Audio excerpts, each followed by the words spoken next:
சங்க இலக்கியங்களில் சுட்டிக்காட்டப்பட்ட மலரான வாகை மலரை தன்னுடைய கொடியிலே நடிகர் விஜய் இடம்பெற வைத்திருக்கின்றார். தமிழக வெற்றி கழகத்தினுடைய கொடியிலே வாகை மலர் இடம்பெற்றிருக்கின்றது, யானைகள் இடம்பெற்றிருக்கின்றன. அந்த யானைகளை கூட ஒரு போர்க்களத்திற்கு செல்லக்கூடிய யானை என்பதை போன்று நடிகர் விஜய் தன்னுடைய கொடியில் இடம்பெற வைத்திருக்கின்றார் என்பதுதான் கவனிக்கக்கூடிய செய்தி. இந்தியாவை பொறுத்தவரை யானையை அரசியல் சின்னமாக பயன்படுத்தக்கூடிய கட்சி உத்தரப்பிரதேசத்தில் இருக்கக்கூடிய மாயாவதி அவர்களுடைய பகுஜன் சமாஜ் கட்சி.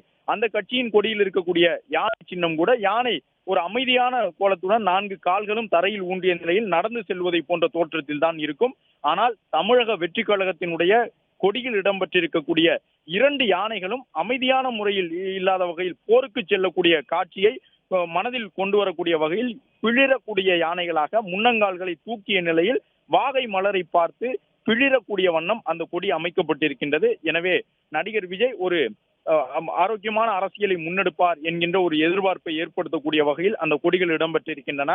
யானைகள் நாம் ஏற்கனவே குறிப்பிட்டவாறு அமைதியான யானையாக இல்லாமல் மாயாவதி அவர்களுடைய கட்சியில் இருக்கக்கூடிய யானைகளுடைய கால்கள் 4ம் தரையில் இருக்கும். பொதுவாக இந்த குதிரை யானை போன்ற விலங்குகளை காட்சிப்படுத்தும் பொழுது அவற்றினுடைய கால்கள் தரையை தொடக்கூடிய வகையில் இருந்தால் அது அமைதியான ஒரு அர்த்தமாக பார்க்கப்படும், விலங்காக பார்க்கப்படும்.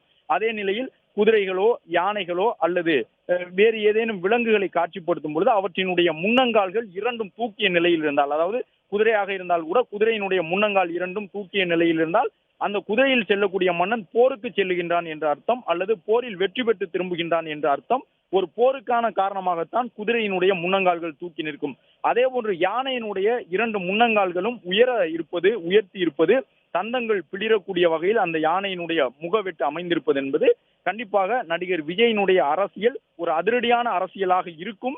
தமிழர்களுடைய பாரம்பரியங்களை, வரலாற்றை நினைவு கூர்ந்து தமிழ்நாட்டினுடைய முதன்மை பிரச்சனைகளை, மாநிலத்தினுடைய உரிமைகளை முன்னிறுத்தி மாநில அரசியல் சார்ந்த விஷயங்களே தமிழக வெற்றி கழகத்தினுடைய முதன்மை கொள்கை கோட்பாடாக இருக்கும் என்பதை பறைசாற்றக்கூடிய வகையில் தற்பொழுது இந்த கொடியினுடைய நிகழ்வு அமைந்திருக்கின்றது.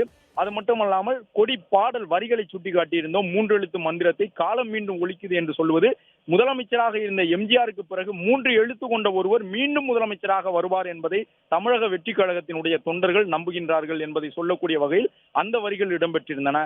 அது மட்டுமல்லாமல் யானைகள் போர்க்களத்தில் இருக்கக்கூடிய காட்சிகள் அந்த காணொலியில் பல இடங்களில் இடம்பெற்றிருந்தது. அதிலும் குறிப்பாக அந்த யானை மீது அமர்ந்திருக்கக்கூடிய மன்னன், அந்த அம்பாரியின் மீது அமர்ந்திருப்பான். அந்த மன்னன் வேட்டி சட்டை அணிந்திருப்பான். எதிரிகளை விரட்டக்கூடிய யானை தும்பிக்கைகளை கொண்டு எதிரிகளை விரட்டி அடிப்பார்கள். யானை மீது அமர்ந்திருக்கக்கூடியவன் தமிழ் மன்னன் என்பதை சுட்டிக்காட்டுவதை போன்று யானை மீது தமிழர்கள் சென்று எதிரிகளை வெற்றி கொண்டார்கள் என்ற சங்க இலக்கியங்களை, கல்வெட்டுகளை நினைவு கூறுவதை போன்று அந்த யானை மீது அமர்ந்திருப்பவர் வெள்ளை நிறத்திலான வேட்டி சட்டையுடன் அமர்ந்திருக்கும் வகையில் கொடிப்பாடலுக்கான காட்சிகளும் இடம்பெற்றிருந்தன. அது மட்டுமல்லாமல் தற்காலத்தில் இருக்கக்கூடிய உழைப்பாளர்களை, உழைக்கும் மக்களை வெளிப்படுத்தக்கூடிய வகையில், அவர்களுடைய உழைப்பை பாராட்டக்கூடிய வகையில் தேயிலை தோட்டங்களில் பணி செய்யக்கூடிய தொழிலாளர்கள் இடம்பெற்றிருக்கின்றார்கள். அதே போன்று ஆட்டோ ஓட்டக்கூடிய ஓட்டுநர்கள் இடம்பெற்றிருக்கின்றார்கள் உழைக்கும் மக்களாக. மேலும் விவசாயிகள் இடம்பெற்றிருக்கின்றார்கள், மீனவர்கள் இடம்பெற்றிருக்கின்றார்கள். உழைக்கும் மக்கள், தற்காலத்திய மக்களையும் அந்த கொடிப்பாடலில் காட்சிப்படுத்தி இருக்கின்றார் நடிகர் விஜய். அது மட்டுமல்லாமல் பல்வேறு கொள்கை விஷயங்களையும் அவர்கள் சுட்டிக்காட்டி தங்களுடைய கொடியையும் கொடிப்பாடலையும் அறிமுகம் செய்துள்ளனர்.